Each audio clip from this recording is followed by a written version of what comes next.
את רמי שומעים? אחד. כן, שומעים. מצוין. רגע, אז אני אסתובב ככה אליך קצת. אז תודה רבה שהצטרפת אלינו. אתה איש עסקים מוכר, בעלים של רשת סופרמרקטים גדולה, רשת סלולרית וירטואלית, רשת מרקולים ובתי קפה, אחוזים בחברת תעופה, ולפני כמעט שנה רשת שיווק השקמה רכשה גם 33% מקנדו דרונס. רציתי להתעניין ולהבין למה רשת קמעונית מחליטה להשקיע בתחום הזה של רחפנים. קודם כל בוקר טוב לכולם. תראה, באו אליי חבר'ה ואמרו לי אנחנו רוצים להיפגש איתך ולהראות לך מצגת. על מה? אמרו לי על רחפנים. אמרתי מה הסיבה שאני מתאים לכך? אמרו בוא תראה את המצגת ונחליט הלאה. באמת נתקלתי באנשים שבאו אליי, אנשים טובים, חבר'ה מהצבא, והתחילו להסביר לי את החזון שלהם. אני חושב חזון זה טוב, אבל צריך שיהיה החלטות לחזון. אם אין החלטות לחזון, אז החזון יכול להישאר באוניברסיטה אצל מרצים וכל מיני פרופסורים. אז ברגע שראיתי שזה יכול להתאים לי, ובאיזשהו דרך יכול להתאים לי לשרת את הלקוחות שלי ואת מה שאני צריך, אז אמרתי שאני נכנס איתם לזה. וקודם כל, בחנתי שהם אנשים טובים. ורציניים. ומה בעצם חברת קנדו מספקת לכם? תראה, בינתיים אנחנו עושים כל מיני ניסיונות. הרעיון של חברת קנדו הוא לספק לנו שאנחנו נעשה משלוחים עם רחפנים.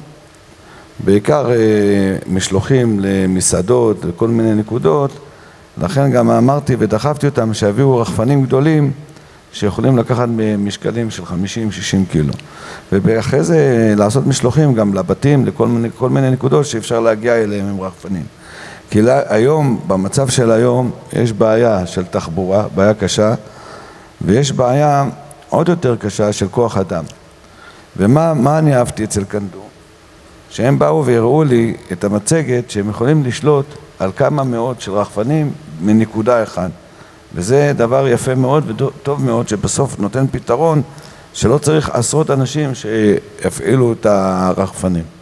וברגע שראיתי את זה, ולא רק זה, הם יכולים להפעיל את זה מנקודה רחוקה, הם יכולים להפעיל מכאן, אפילו בקפריסין את אותו רחפן.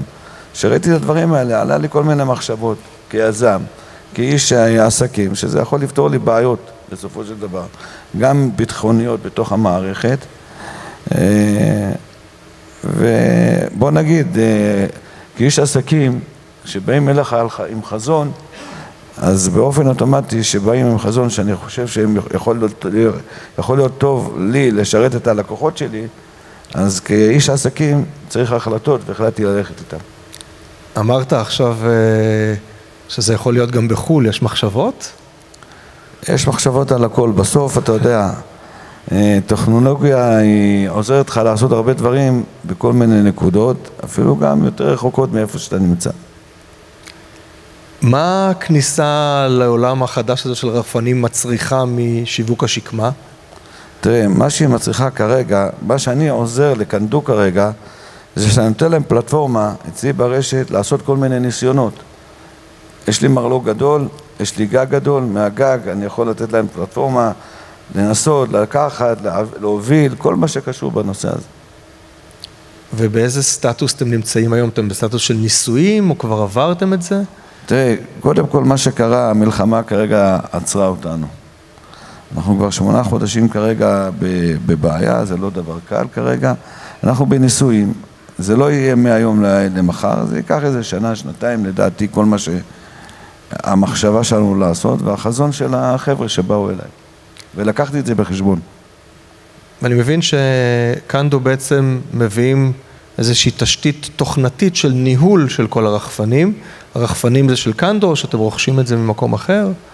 קודם כל, הרחפנים זה של קנדו, שאנחנו רוכשים את זה יחד, מכל מיני יצרנים בעולם. אוקיי, ורחפנים שבעצם מסוגלים, כמו שאמרת, להרים משקלים בשביל... קודם כל, רחפנים גדולים. דבר שני, עם הזמן, גם להביא רכב שבסופו של דבר יסיע, יחליף מוניות במדינת ישראל. עם הזמן, עם הרגולציה, כרגע זה לא דבר פשוט, צריך להיעזר ברגולציה. ואנחנו עושים הכל כדי, החבר'ה שלי עושים הכל כדי לעזר ברגולציה, יחד עם זאת אומרת, לטפל ברגולציה, יחד עם כל מי שאחראי על הרגולציה. אני רק מקווה שעכשיו, מאחר וראיתי כתבה השבוע שמירי רגב עזרה לי לפתוח את, איך קוראים לו, את טרמינל 1, כי אני הבעלים של ישראל, והכל היה לא נכון, אז אני מקווה שלא נראה פה עוד הפעם כתבה שמירי רגב רוצה לעזור לי, בגלל שאני רמי לוי, לטפל ברגולציה. זה רק סתם בקטע של... טוב, זה... וזה אמיתי מה שאני אומר לך, זה לא דבר... טוב. כנראה שבמדינת ישראל חצי מהדברים שהפוליטיקאים אומרים וחצי מהדברים שכתובים בעיתונים צריך לקחת... בערבון מוגבל. בסדר, אבל זה מה שקרה בפועל. אז באמת החבר'ה שלי עובדים יחד עם הרגולטורים. הרגולטורים מראים באמת עניין ורצון לעזור ולפתור את הרגולציה. הרי יש פה רגולציה לא קטנה בנושא הזה וחייבים לפתור אותה.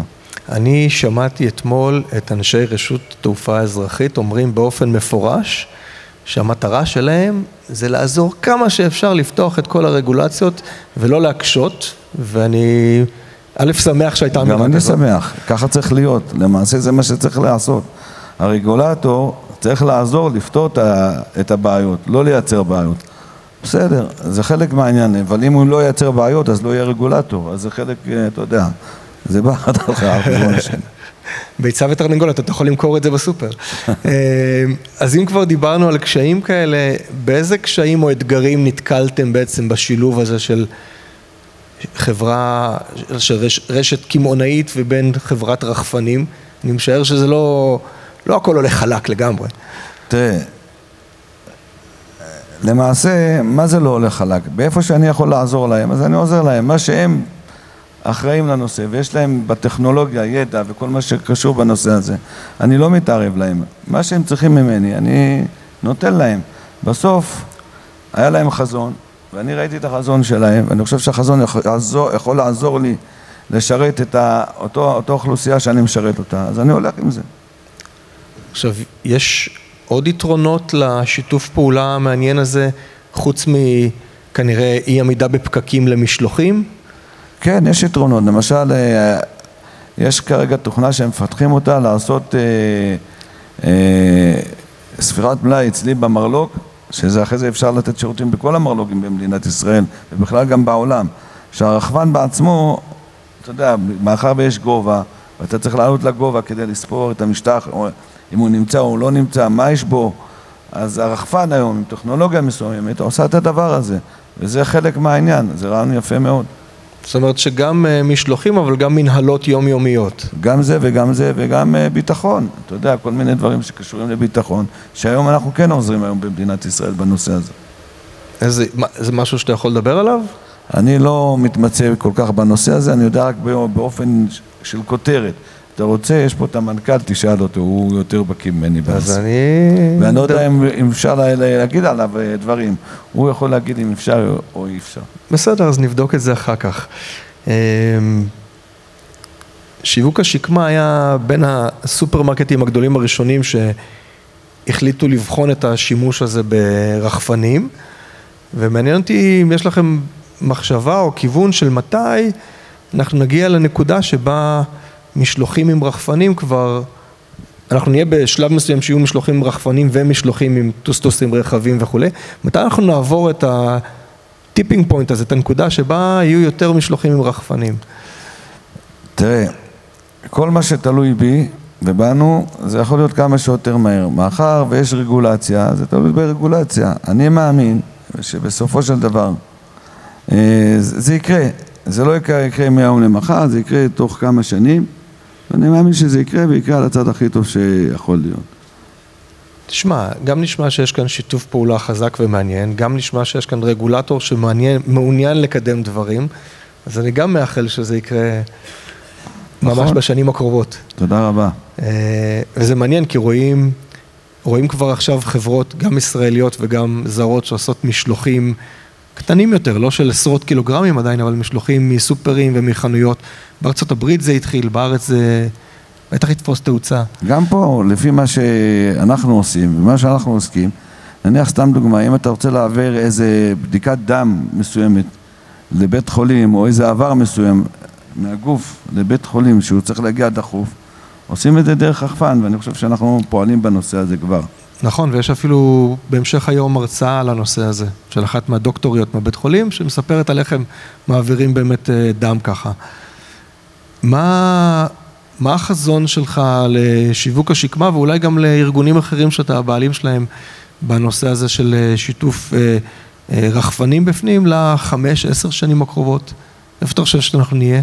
תראה, החזון שלי צריך להיות לא רק חזון. בן אדם חכם אמר, חזון צריך להיות עם החלטות. ההחלטה שלי לאורך כל הדרך, מהרגע שהתחלתי לעסוק במה שאני עוסק בכלל באופן עקרוני, זה להטיב ולבדוק איך אני יכול לשרת את מי שאני משרת אותו יותר טוב. והחזון שלי זה שכמה שאני יכול להתפתח בטכנולוגיה כדי להקל על הלקוח שלי, שם אני אהיה. זה אמירה שאומרים עליה, with this happy note, זה ממש סיום מצוין לראיון הזה. אז קודם כל אני רוצה להודות לך מאוד שבאת. תודה גם לכם. ולהודות לך על כל מה שאתה עושה בתחום ועוזר לקדם אותו קדימה. ואני באמת מקווה שאנחנו נראה בתקופה הקרובה. גם אני מקווה.